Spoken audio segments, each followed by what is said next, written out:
Every bartender knows this story. The shift is going well, customers are happy, and you're managing the workload just fine.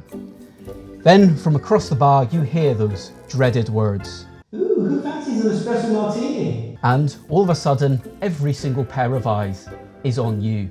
And for the rest of the night, you're going to be churning out espresso martinis, but they're going to keep ordering them faster than you can make them. It's relentless, it just won't stop, and God damn it, stay back! It's the 1980s, London Soho, and a young bartender by the name of Dick Bradsell is minding his own business behind the bar. Then, out of the blue, in walks a young model, and after a long day of pouting and prancing says, "Make me something that'll wake me up and knock me sideways." So Dick looks around, sees a coffee machine next to the vodka, and in a moment of divine inspiration, slings them together and invents what would eventually become the espresso martini. Or at least, that's the popular myth. What's more likely is that, according to Sophie Parkin, the owner of Valto René's Members Club, Bradsell invented this cocktail in around 1981 to 82. She'd just done 7 back-to-back shifts and, falling asleep at the bar, lamented to a young Bradsell, "I just don't think I'll be able to manage, I'm literally falling apart." He returned with a coffee mixed with sugar mixed with vodka. Shaken up, he passed it off and responded, "Drink this in one." And after seeing her bob around the room for the next 5 hours, he knew he had a hit on his hands. There you are, an espresso martini. He later went on to finesse it at Fred's Club, where he was working when the wake you up, f you up story with Naomi Campbell or Kate Moss occurred. Now, does that make the popular origin myth untrue? Not necessarily, it totally could have happened, but what it shows you is that if you're a good bartender, which Bradsell unmistakably is, then you understand that being a good storyteller is one of the most vital tools you can have on your belt in order to entertain a customer and sell an alluring drink. When a young model who's now famous came in and said, "Can you make me a drink that will wake me up and then me up?" Which would you buy? A cocktail I invented to perk up a drowsy co-worker, or a spur-of-the-moment concoction whipped up at the behest of a mysterious pop culture icon, willed into existence with the unmistakable tagline, "Wake me up and fuck me up"? Now, it wasn't always called an espresso martini. It was originally called simply a vodka espresso, but back in those days, everything was being thrown into a martini glass and being named as such, so naturally, Bradsell followed suit. It was bold, brash, More like belongs in the trash, and unapologetically stylish. And now, it's everywhere. Pre-mixed cans in supermarkets, endless variations in bars, and yet still seemingly impossible to get one made properly, so let's fix that. Coffee black. Make it yourself. Today I'm going to be making 2 espresso martinis. I'm sick of going to all these different bars and seeing them attempt to make this really simple, classic cocktail where the technique and recipe is readily available online, but all these different bars seem to neglect it entirely and serve you up something that honestly is not worth the money you paid for it. So cocktail number 1 is going to be Dick Bradsell's original espresso martini recipe, made properly, the way as originally intended. And the second recipe is going to be my idea of an improved espresso martini. Standard espresso martini has a lot of real estate space to add, a lot of really interesting flavours that it simply doesn't utilise. So I'll be swapping out a couple of ingredients that don't really bring anything flavour-wise and substituting some far more interesting ingredients. I reject your reality and substitute my own. So what do you need for an espresso martini? Well, step 1, you're going to need some espresso. That's why I've brought down my Shark Ninja espresso machine. This video isn't sponsored by Shark Ninja, but you know, if you guys ever felt like it, I could get a lot of use out of some of your machines. Yeah. To make proper espresso, first you're going to need some grounds. Luckily, my Shark Ninja espresso machine has a built-in grinder. Just doing its thing. I think we're done. Now, what's very, very important for proper espresso, for these machines to do their job properly, is to take your mound of coffee grounds, fresh coffee grounds, and to tamp them down into a tight puck. Going to lock the port filter into the group head. Make sure that's on properly, and I'm going to hit brew. Now you'll know when you've got good, proper espresso, because it'll come out slow. We're looking for the formation of a lovely crema on top. That's the light layer of foam you get on top of a fresh espresso. Now that is a gorgeously pulled fresh shot. It's got a lovely thick creme on it. And it smells gorgeous. We're going to put our fresh espresso to the side and grab our shaker. Now what we are going to need first is some vodka. Something crisp, something clean. I'm going to be using some Stoli, nay Stolichnaya vodka. And I'm going to measure out 2 ounces. Now we're going to need some coffee liqueur. I'm going to be using Kahlua, just for consistency. We are going to need ½ ounce. We are going to need about ½ ounce of simple syrup. And I've seen some espresso martini recipes saying to just shove a whole double shot of espresso in the shaker, but a lot of times you're not going to get the exact same quantity of liquids in any double shot of espresso. So again, for consistency's sake, we're going to measure out 1 ounce of fresh espresso. And if you're in a bar and you have to make loads of espresso martinis on any given night, as part of your prep at the beginning of the day, you're going to want to make up a big bottle of fresh espresso from your machine so you can make them quickly. You're not going to be fresh pouring a double shot for every single cocktail. So doing it this way is the way that most bars are going to be doing it, and frankly, the way they should be doing it. All right, let's add ice and shake. Oh yeah.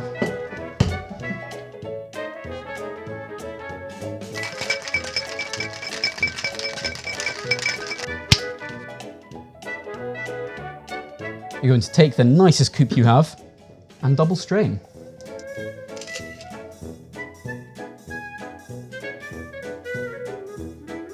That is looking just beautiful. Now that lovely foam, that lovely gradient, that's what you're looking for initially after shaking, but that's going to naturally separate and firm up the top a little bit. And after the foam on top has firmed up ever so slightly, you're just going to want to take 3 espresso beans, and ideally with tweezers or prongs, which I don't have, so sorry, place them on the top. And there we have it, simple, elegant, classic espresso martini. Nowadays I often see bars make their espresso martinis with vanilla vodka or vanilla simple syrup, which I think is already a good starting point to get more flavour into your cocktail. However, for a lot of people, they don't want that flavour, they just want good espresso mixed into a cocktail. And by making it this way, simply, that's what you're gonna get. All right, let's give it a try, cheers.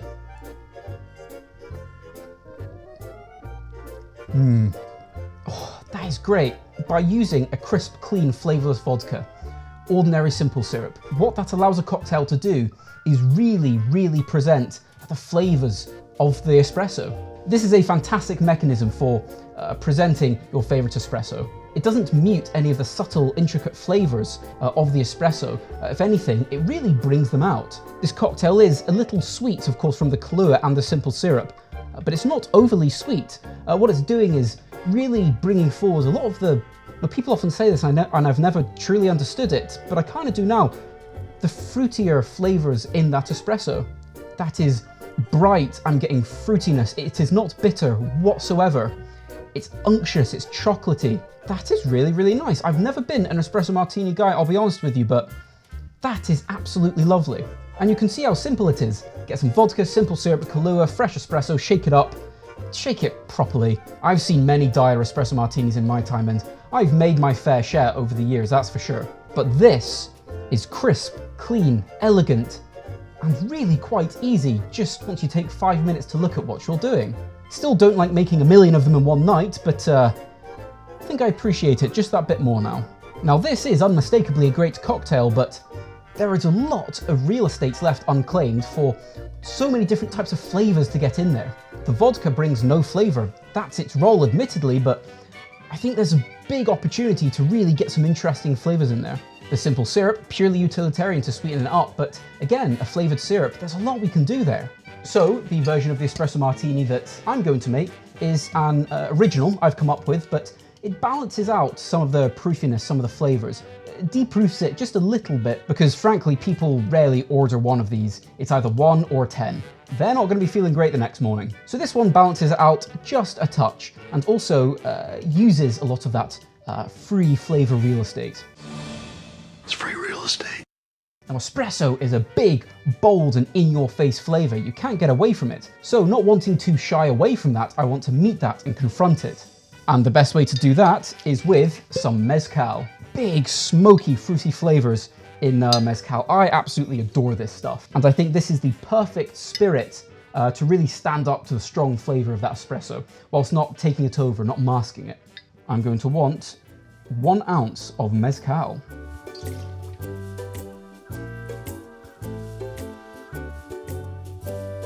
Likewise, I'm going to want 1 ounce of Kahlua. Again, big, sweet, strong flavor that's going to be able to stand up to that mezcal. And then I'm going to want some of this liqueur 43. This is a herbal spice liqueur, the predominant flavor of which is vanilla. So naturally, that's going to go great with some coffee. There's a lot of other interesting things going on in here, all kinds of herbs, spices, some citrus. But we are going to want a little shy of half an ounce of this. I would say maybe 0.4 of an ounce. And then, of course, subbing out that simple syrup, that's free real estate, baby.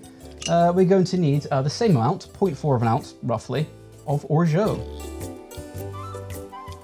That again is going to go so nice with that toasted coffee flavour. And then putting this to the side just for 1 second, we are going to need some more espresso. Let's grind some more coffee. There it goes. And let's brew some more espresso.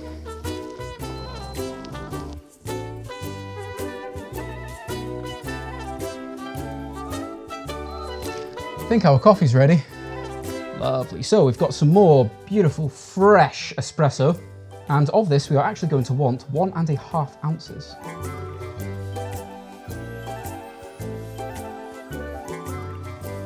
Let's shake it up. And I'm going to take a lovely cocktail glass and, as before, double strain. Beautiful, silky almost. Gotta say, that is a very, very satisfying gradient. Look at that, that's brilliant. Now, we'll garnish for this cocktail. A very common accompaniment to mezcal in many cocktails is a flavor of chili. I toyed with the idea of using a chili liqueur or trying to get some chili bitters. Chili bitters, by the way, was gonna cost me like £30 for a bottle, so I was turned right off that. But I thought a really good way to go was to take some chili flakes, grind them up a little bit more to make them more fine, and I'm gonna take these and just sort of distribute them over the rim on one side, just to make it sort of optional sipping to get the lovely flavour of spicy chili to go with that mezcal and coffee. Chili and coffee, by the way, is a brilliant flavour combo. Wake me up and then me up. And there we have a beautiful, lovely espresso cocktail that I've not come up with a name for yet. I don't know, I'll leave it up to editing Joe to type in a name for that cocktail. Here we go, that's what it's called. Right there, that's the name. Let's see how we did. Cheers. Let me get a little bit of this chili. That is really something. That is so unique. As more air sort of gets into my mouth after I've taken a sip, I'm getting so much of the earthy, fruitier tones of the espresso.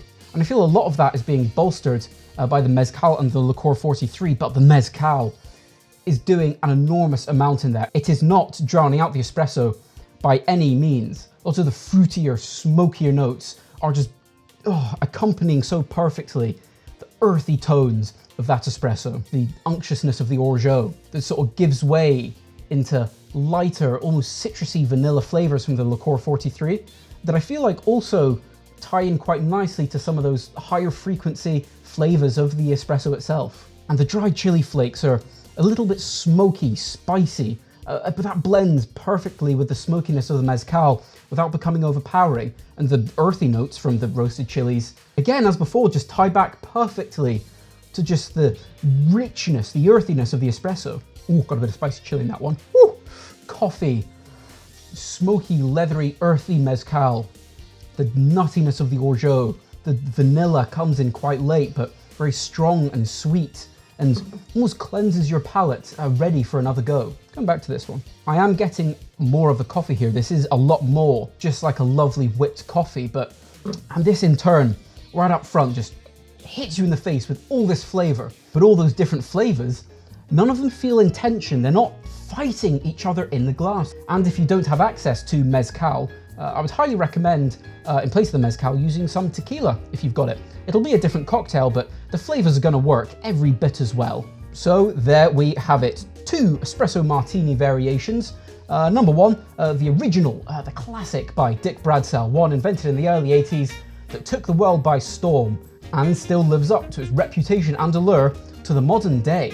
and my very own modern interpretation of the Espresso Martini that really maximizes on flavour, all without masking the flavour of our beautiful espresso. But at the end of the day, all I can really say is, be nice to your bartender. You just heard someone ordering an Espresso Martini at the bar, and do you really want one? And if so, fair enough, but just please just try and space them out a little bit. I mean, oh my God, I have so many nights at the bar, I've just been making these all night long and not stopped. Thank you so very, very much for watching. I hope you enjoyed this video every bit as much as I enjoyed making it. These really are a labour of love for me, and I hope my enjoyment in front of the camera translates to enjoyment for you, the audience. I hope you learned something. I hope you're able to appreciate this cocktail a little bit more and see how genuinely really easy it is to make. Let me know if there are any other modern classic cocktails you'd like me to tackle next. There are no amount of things that I am biased against that I can't learn to love.